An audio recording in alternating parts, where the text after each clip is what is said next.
Hey guys, hey Saki here.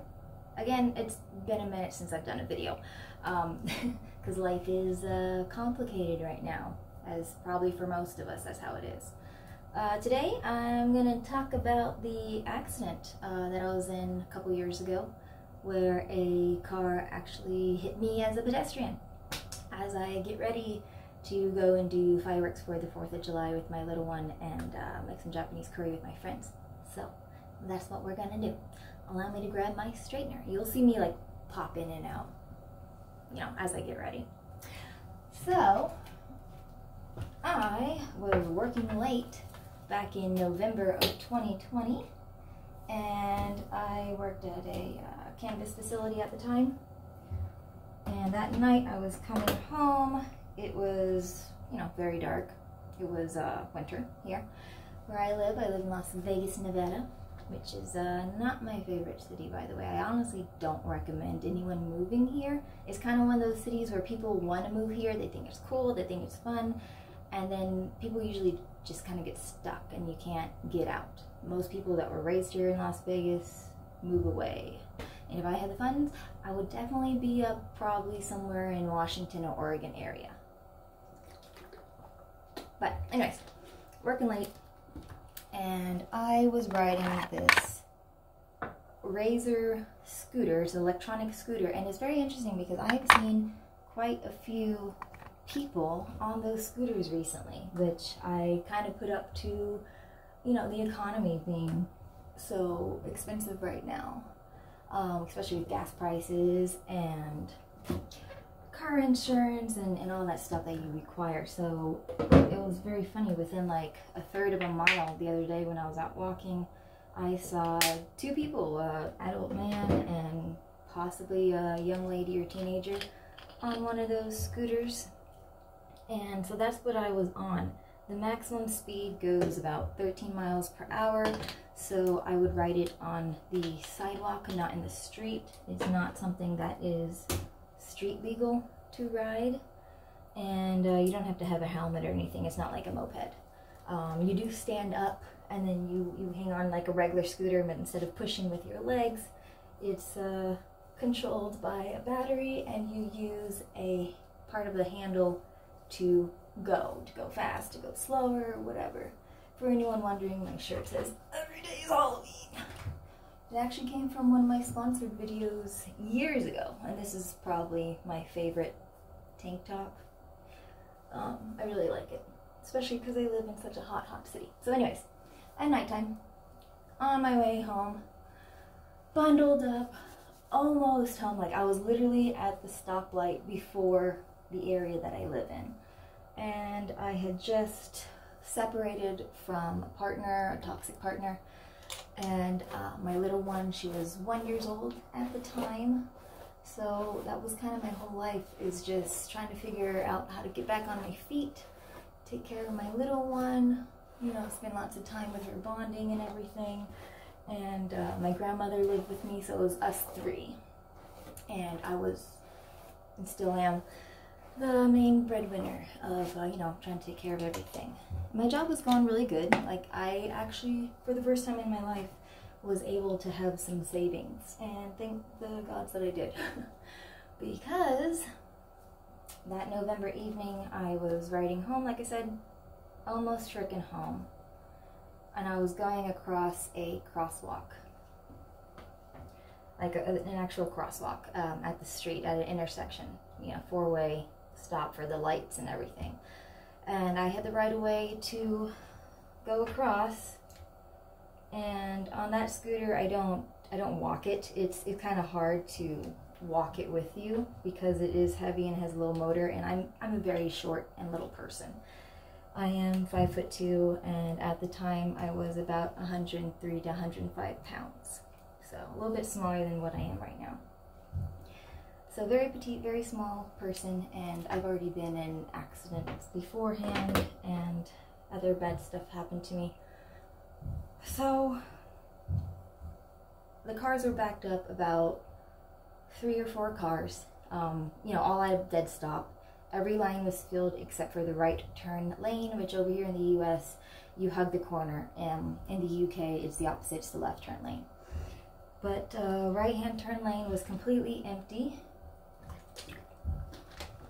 So I went across, and I'm going to explain the direction of traffic that I was going and they were going. There was one lane that stopped being a lane for you to drive in and disappeared on the other side of like the street light. Like it went from 3 lanes going straight or 2 lanes going straight down to 1 lane going straight, and then you had your right turn lane and your left turn lane. So off I go across the crosswalk, and it's good enough for now. I'm not going to worry about it too much because it's so hot and I'm going to be sweating outside like crazy.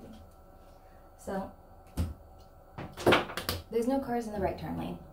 I see a car way off in the distance, you know, coming down, and that's normal. There has been many times, especially in the city in Las Vegas, and because in our country it's not the pedestrians that are the majority, it's people with cars that are the majority. People that walk are definitely a minority, or that use bicycles and things like that, eco-friendly things I should say. So I saw that car coming down. I'm going across on my scooter. I'm paying attention to my surroundings, as I always freaking am, because I've had too many close calls and because I've been in abusive relationships and I've been through a lot of trauma and stuff, so I'm always aware of everything. So that lady though, that was driving the car, we'll call her BB, big you to BB, she fell asleep at the wheel. And the car started coming down, and by the time that you would normally see, okay, the car is going to slow down, she didn't slow down. I don't know if she actually sped up. I would assume maybe a little bit, because if you fall asleep at the wheel, your foot's going to get heavy. And she wasn't slowing down. I could tell that within the 1.5 second I had to make a reaction. And the only reaction that I had time to do was to, okay, I'm gonna get hit. Your brain, does the thing. I was on the scooter. I was like, okay, brace for impact. Everything stiffens or whatever, and you hold on to the scooter. And that's what I did. It was like a hatchback car, so it wasn't an SUV. Thank the gods, because who knows how that would have happened. But it was a regular kind of hatchback car, almost like a coupe, and boom, impact hits, and my hand is on my scooter trying to balance me, because I know if I get off my scooter, I'm going to go down. And if I go down, I'm either going to get brush burned, there's oncoming traffic, which we had that 1 lane that disappeared, so I had a little bit of leeway, but there were cars still coming with me, the direction that I was supposed to be going. And she pushed me out into the street about 5 feet, and I'm holding there trying to keep my balance. My hand is on the hood of the car, my back is twisted, because my feet are facing this way to try to keep balance, and I'm this way on the car trying to brace myself. And those couple seconds or moments, whatever you want to say, was incredibly scary, because I thought I was going to get pinned. I thought I was going to get pinned in between cars, and then I wouldn't be able to possibly walk or what. But thank goodness that didn't happen. Instead, I wound up with a bunch of other bad complications, which have affected my life majorly and the quality of my life.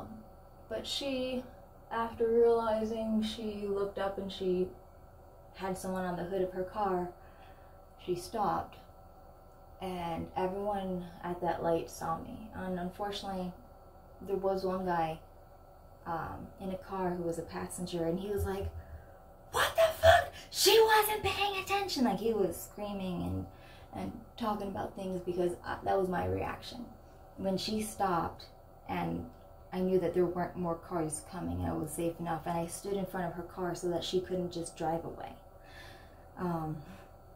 Because some people do. That happened to my best friend. She got hit when she was on a moped, and the driver drove away, and they never figured out who it was. So she got out. Stupid old BB got out, and you could tell she was out of it. Like, she was like, "I'm so sorry, I fell asleep. I've been up since 3 in the morning, I think is what she said. And like, she just admitted, I'm so sorry, blah blah blah. And I was like, what the fuck? Are you fucking kidding me? Like, I was livid because, like I said, I just was going out on my own. I was going through a rough time. I had a baby, and that was my thing. Is like, if something happened to me, I wouldn't be able to take care of my baby. Like, I was scolding her like a child, and she was only a couple years younger than me. I got her insurance information. I got her picture of ID, and then I literally, the other corner that I had just passed was where the hospital was. So because the hospital was right there, I didn't call 911 for an ambulance to come and get me. I honestly didn't know if anything was broken because I had adrenaline. But after I got her information and I scolded her, I told her, you know, if I'm fine, whatever, I'm still too freaking nice to people. I didn't want to ruin someone's life. I have different feelings about stuff now.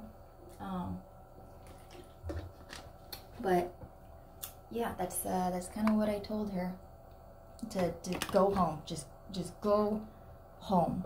And I was just so upset. And then I called my best friend because, like I said, she got hit, and I didn't know what to do. And so I called her. I'm like, what should I do? Should I call the police, you know, right now, or, you know, go over to the hospital? And I have my scooter with me. Like, how am I supposed to do that?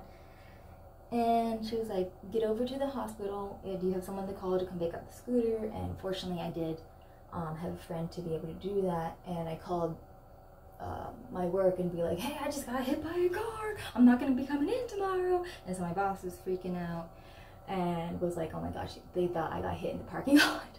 Because I know they took the little scooter and stuff. But, so I hobbled over to the hospital, to the ER room. Again, I didn't know if I had anything wrong with me, and I had previously, the month before, tore my right knee, tore the ligaments in my knee from going hiking. I like misstepped, and I went down like hard, and my knee. So I had a brace on my knee, and neither one of my knees have been the same since then. I still use that brace all the time on my knee, all the time. And my knees want to give out all the time. I use a cane now sometimes on really bad days because I get sciatic nerve pain. So the nerve that goes from like your spine is your sciatica, which is your main nerve. It goes down each leg. So I will get severe sharp pain and like spasming when I walk, or if I sit a certain way for too long. So I can't sit in the same spot for a long time. You know, like standing in one spot, even doing the dishes, even right now, like you see me shifting, you see me moving. I used to not do that as much. Now I have to because of the pain, and I don't want to trigger certain things to happen. So, anyways, I go to the hospital, I get checked out, no broken bones, fortunately. You know, they give me some actual morphine.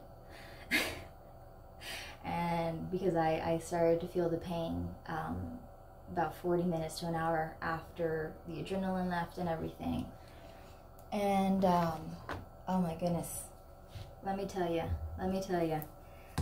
it is not like the action movies. It is not like when James Bond or Jason Bourne or something gets hit. It is, you have the adrenaline like crazy, and yeah, you can keep going for a little bit. But the next day, I didn't go to work, but I went to work the day after the next day. So 2 days later, I went to work, and I was just sitting in a chair, trying not to cry, and I couldn't move. My whole body was in such pain. Everything hurt to move even the slightest bit. And, you know, I talked about some things in my other videos about my mother. My mother was in a car accident, and she got hooked on pharmaceutical pills, and she ruined a lot of her life. And her and I don't have a relationship anymore because of multiple reasons, which you guys can watch one of the videos about that, my last video. But I didn't want to go down her path, So I was very, very worried about that, and I decided to choose cannabis to help with my pain instead of heavy pharmaceuticals. This is at the beginning. My pain was extremely intense all over, and they weren't helping anyways. They would not cut the pain. My neck is still the same way if I don't have something in me, which now I manage cannabis and pain meds because I used cannabis to the point where I developed something called CHS, cannabis hypermesia syndrome. And so I have another video about that. So it gets to the point where my neck wants to fuse. I have ruptured discs in my neck and throughout my back and down at the bottom. I have chronic pain that is with me 24/7. I have stuff in me right now. That's why I'm able to function as much as I am. But I cannot sit down and do jobs anymore. I can't physically be active like I used to be. It's taken a huge, huge toll on my mental and emotional health as well, because I am used to being a very strong person, not just physically, but like able to get shit done. And now I can't, and I'm struggling. And 2 years later, I settled with the case, and I went through insurance, and I wasn't aware that there were different types of suing, that there were different types of lawyers that you could go through. The only one I was aware of is the type of lawyer that I have, which goes through the insurance, and it doesn't actually sue the person themselves. It goes through their insurance. And so I got a whopping $6,000 for being hit by a car because of her negligence. She didn't get a ticket. Like later when I was in the hospital, I called the police to make a report, because that's what my friend had advised. She was like, get to the hospital, get checked out, make sure you're okay first. Sorry, I'm jumping from thing to thing. There's just a lot of information. And yeah, so the cops came and they said, we can't do a report here, you know, we're not at the scene or whatever, you have to come in and write out a report, which a couple days later or a week later, whatever I was able to do, I got down there and I wrote out the report for her. But she didn't get any legal trouble at all. Like, you can hit someone and the only thing that's going to happen is your car insurance goes up. What I should have done to BB was go through the other kind of lawyers, which sue the actual person. And then if they ever try to get a house or buy a car or something, they have to give you the money, whatever you guys had settled on, whatever that amount, which could have been like in the 10,000s, 20,000s, who knows how high it could have been, because my life is so severely impacted from this accident that like I can't work anymore. I lasted and stayed at my job until May the next year, and on Mother's Day that was my last day, and I knew I couldn't keep doing things. I was working a physically laborious job. I was not getting the support and help that I needed from the company and from my work, and I probably just hurt myself even more, and I did not allow my body to take any kind of time to heal, because that's just how it is over here in the US, is if you don't work, you're usually kind of screwed. If you don't have like a huge ass family that has money, or you don't already have money set aside, which, like I said, I had a little bit of savings, but not enough to really fall back on. So the past couple of years I've been struggling very hard, and the only thing I can do now is I sell online now. So I sell on eBay to try and get by and to try to figure things out, and it doesn't always work out. Unfortunately, I have carpal tunnel in my hand as well, and I'm working on figuring out what's going on in my middle back, because I get pain down my arm and into my elbow, and I have nerve damage, neuropathy in my feet and my hands, so my nerves are permanently damaged. They go ice cold, they go numb pretty often. And I was writing for a while, which my natural talent and my dream job was always to be an author and to write, to edit, to ghostwrite, whatever. And I was doing that for a while, and it was allowing me to get by. But then my arm started to get in such pain. It would freeze up and it would stiffen up. And I'm going to a neurologist to figure out what's going on, but unfortunately he's not able to figure out all the answers yet because my insurance didn't approve certain things. If I could just write, I'd probably be okay-ish. But you know, it's for those of you watching, if you are ever in this situation, please go through the right kind of lawyers. Don't be nice.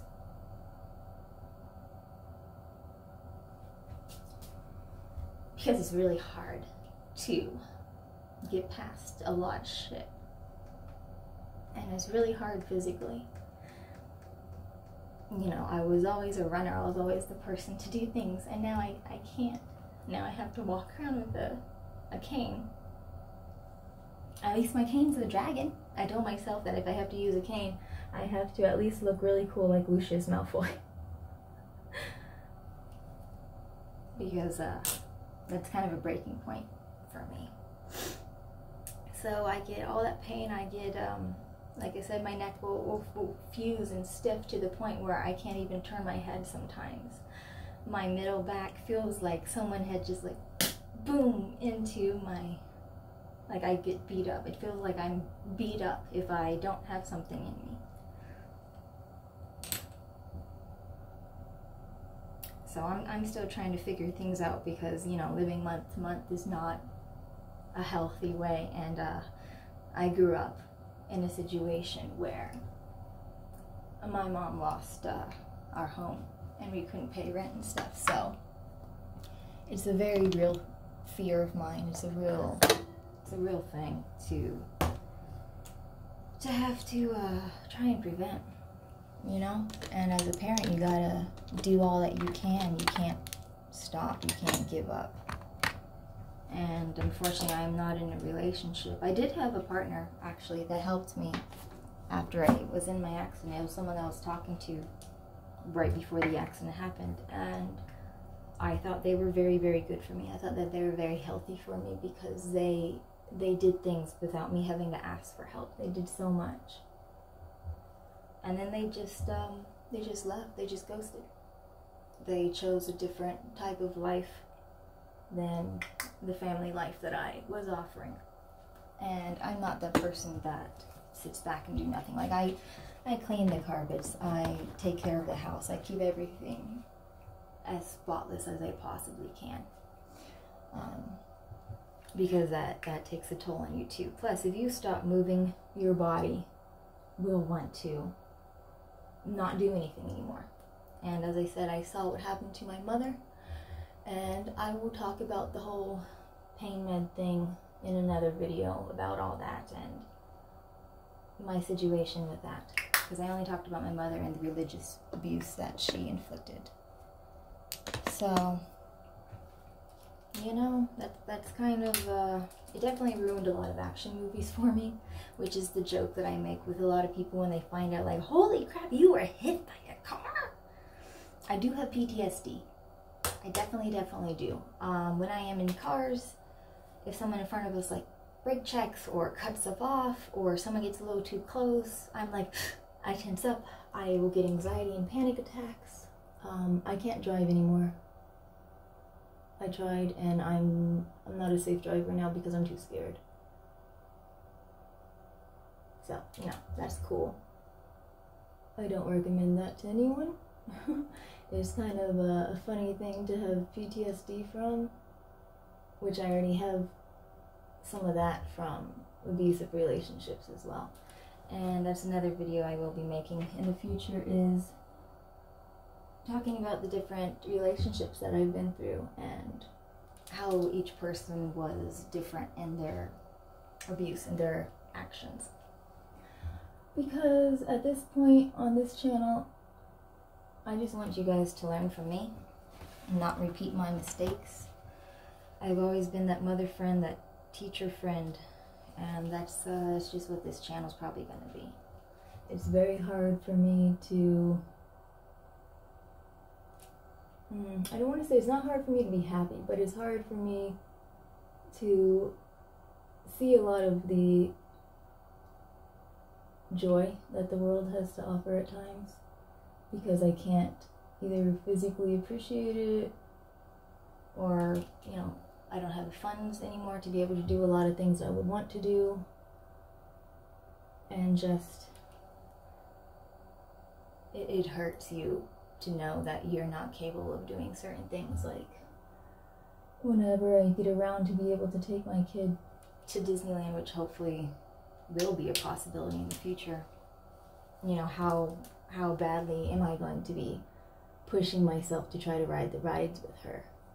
You know, her being a toddler, she asked me to come and play with her all the time, and, you know, that's things that I want to do, but I have to continually take breaks.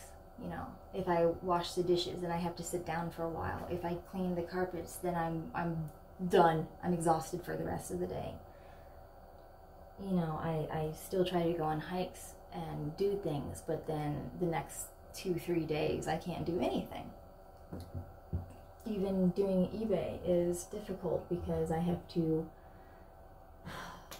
you know, go out and source the items, or it can be physically laborious, which is silly because it's such a simple thing. Shopping, going out and grocery shopping, grabbing things. Washing my hair hurts because I have to put my arms up and I'm doing stuff, and it's aggravating your back. Your whole body is connected to your spine and your back, and that's, once these things happen, is not reversible. It's not things that you can fix. And I can't do certain surgeries if those were even options for me, because then how am I going to be able to make any kind of income? And in regards to disability, I want to pursue disability 100%. But from who I've talked to that have experience with disability, you have to usually go through a lawyer to get disability, for it to go through. You have to have a lawyer to help you out. And the thing about that is, lawyers, the ones that I've spoken to, will help you do that, but you have to not be working. So if I'm not working at all, if I'm not making any kind of income, how am I supposed to pay rent? How am I supposed to pay these bills? How am I supposed to do anything at all? I can't just not work. I can't just stop working. It doesn't work like that. And disability takes years. And the past couple years, I've been trying to build up my own small empire, my own small business, so that I don't have to rely on government aid, because it's not a guarantee, and it's hard, and you have to continually show that you need this, and it's I don't know. I feel like I'm in such a really big screwed over position, and I'm running out of ideas. I'm running out of options, and I don't know. But yeah, so that's how your life can change if you get, I want to do purple actually for my eyebrows. So that's how your life can change if you get hit by a car. Everything freaking hurts. Like right now, my elbow hurts real bad. My lower back is hurting me right now. And I haven't even gone out and done anything yet, except, well, I did vacuum and I did take a shower, so that's why I'm getting in real bad pain. So, I don't know. If you guys have any questions about stuff, you're more than welcome to put it down below. I have no problem at all answering questions. You know, if they seem a little too private or something, if you need advice, or I don't know what I can do, but yeah, that's how it feels, and that's the repercussions, you know. And I never heard from that person that hit me, you know, except for at that moment. I can't remember if she actually said sorry. I believe she probably did. She didn't seem like an evil person. She just was like a regular person. She didn't seem like she was on drugs or taking anything. I generally believe that she just did a major fuck up. But I also don't think that she's ever going to fully understand the impact that she did. You know, my little one's 4 years old now, and I can't do certain things that I wanted to do, and I have to homeschool her because I work from home, and I can't drive. I don't have the funds. I don't have vehicle to do a lot of stuff. So, you know, which is homeschooling is fine. It's kind of what I wanted to do, anyways. It's just that'll be a whole other thing once I figure that out a little bit, because she's only 4 right now. She's not like in school age, but I am teaching her a lot of stuff ahead of time. But yeah, I think that's kind of it. I think that's everything for my accident. It took about 2 years for everything to go through. I only got $6K. You know, that didn't last a whole long time. Everything gives out on me, both my knees and stuff. It affects a lot of different things. It affects, like I said, mentally and emotionally. At this point, I kind of don't want to be late in a relationship, as well as some of the other things that I've mentioned in my previous religious abuse video, but also because I'm so broken, it takes a toll on me mentally, what do I have to offer is kind of my mindset right now, which sucks. That's not a good mindset to have. Everyone has self-worth and has value, and I know that I have a lot of potential still, and I have a lot of ideas and a lot of things that I want to do, and I can still do some stuff, you know. I'm no smart. I actually am. I have a pretty high IQ, but I don't know, man. I don't know. It's dating's been off the table for a while and stuff, so.